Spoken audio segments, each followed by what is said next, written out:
number two, and I know I made that announcement the other day that tricked everybody. I'm sorry I had to do it, but this is on my new journey in following God, and basically, I'm going to be talking about why I actually wanted to take up my cross and follow Christ.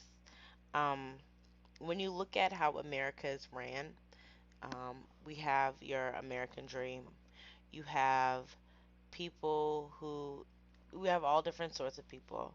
We have people who try to find love in their children. Um, you have people who try to find love in a house, in money, in material things, in cars, in drugs, in clothing, in school, in a degree, in work, and everything that this world has to offer you. Everything is worldly. Um, but at the end of the day, they still seem empty. Now, when I started thinking about my life, for me, I feel like um, when I go to school, I sit down and I talk to people who are 51 who don't even know their purpose. I talk to people who are 21 like my age and they don't even know their purpose. And I'm 21 and I know my purpose is to help millions of people before I die. And but then I started feeling really empty inside because I felt like I was just going with the motions of how they tell you life is supposed to be. And I started writing on Facebook this morning because people have been trying to talk me out of what I'm doing. But whenever you look at Jesus, everything that he did, people thought was impossible. And, you know, all things are possible with Christ, with God, all things. And so, like, for me, I felt like I really did need to take up my cross and follow Christ because I feel like I'm just conforming and going with the motions of what this world tells me to do. If this world was not like this, was not, how they say to you, okay, you go to high school, you go to college, you get your family, you get your degree, you get your married, you have your kids, and then you work, you work, you work, you do whatever you do to survive. And there's people who are gonna die who do their order and go to hell. And I just felt like if I go with emotions, knowing what I have inside of me and knowing that I can change people's lives, and I just continue to go with the motions of living life how they told me to live life, then people are going to go and they're going to die and they're going to go to hell because I could have done so much more. And it was really hard for me um, to think about, and at first I was like, okay, well, I'm going to please people. But I remember trying to please people, and trust me, people are never satisfied. And I kept questioning God and asking God over and over again, is this for me, Lord? I know this is what you have, but that doubt and people in your ear kept getting to me. And so I finally got my answer. And I'm really happy. It's a big step of faith, but I know that if God was with me when I was out there in the streets, when I was acting wild, He's going to be there with me when I'm fulfilling His purpose and telling people about Christ. And so that's what made me make this decision um, because life is so short. And I could never see myself living that lifestyle like everybody else. Um, I've already lived. I had my first apartment at the age of 17, and I still felt empty. And I watched my mother try to live the American dream, and she still felt empty. And I see people who are married, and you know, they a lot of them are still empty, and people who have kids who are still empty. And I'm not empty. I have Christ. And so they're empty. And I have their answer.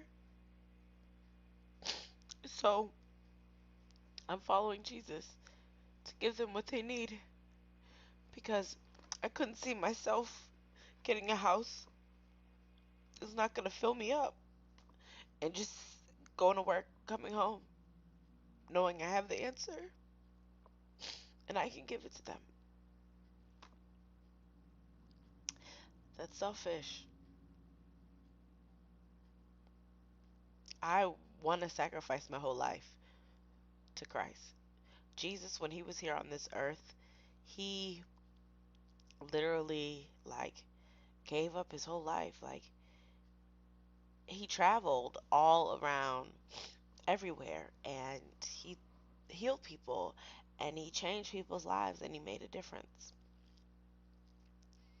That's what I want to do. I want to make a difference. I want to leave someone with some type of healing, with some type of thought. Like, I go on the trains sometimes, like the trains right near my school, and I remember I'll just have conversations with random people.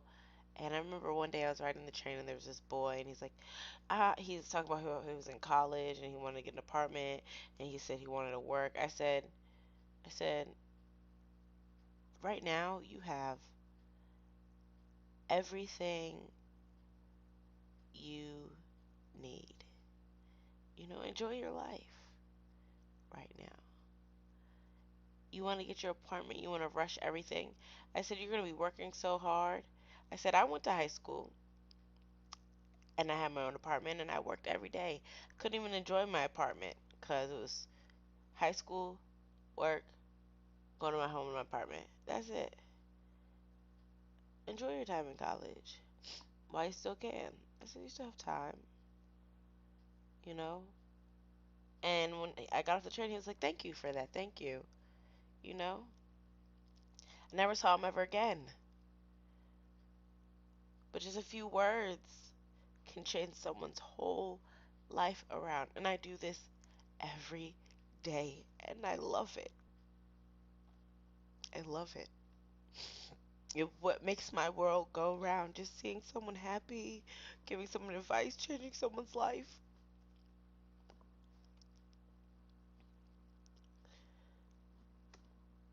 I can't go with emotions anymore.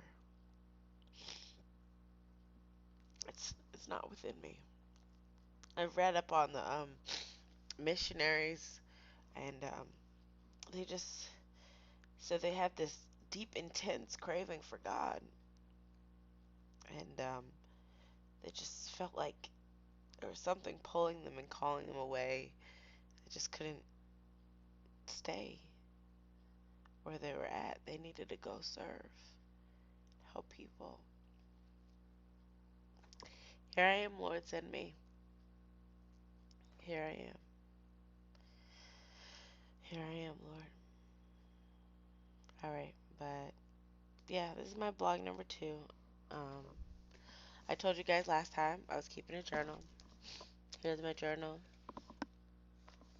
my grandma got for me. It's black. Um,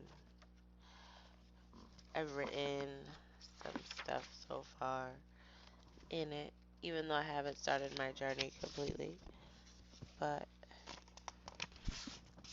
yeah, I have. I've been writing in it since Christmas, the day I got it. So about 6 days, and I'm very excited. I'm very happy. So this is my blog number 2, and I'm about to go though. And I can't wait to share this journey with you guys. I'm very excited and talk about, the lives that are being changed and just changing lives and seeing people happy. Because I know what it feels like to be alone and like nobody cares and misunderstood. And um, I say all the time the devil hates me. He's been trying to take me out and kill me since before I was even born. Yeah. So, I mean, I know I'm going to make a difference in people's lives. only if God leads my footsteps and puts the words in my mouth like Jeremiah. And I know He will. So, peace, y'all. Love y'all. And ready for change. Change is coming. We're going to make a difference and change the world. I can't do it all by myself and I can't save everybody, but everything we do impacts somebody's life. And I just want to make an impact, even if it's something so small. Because just something so small can change somebody's whole world. A hug, hello, being a friend, anything. All right, y'all. Log number 2.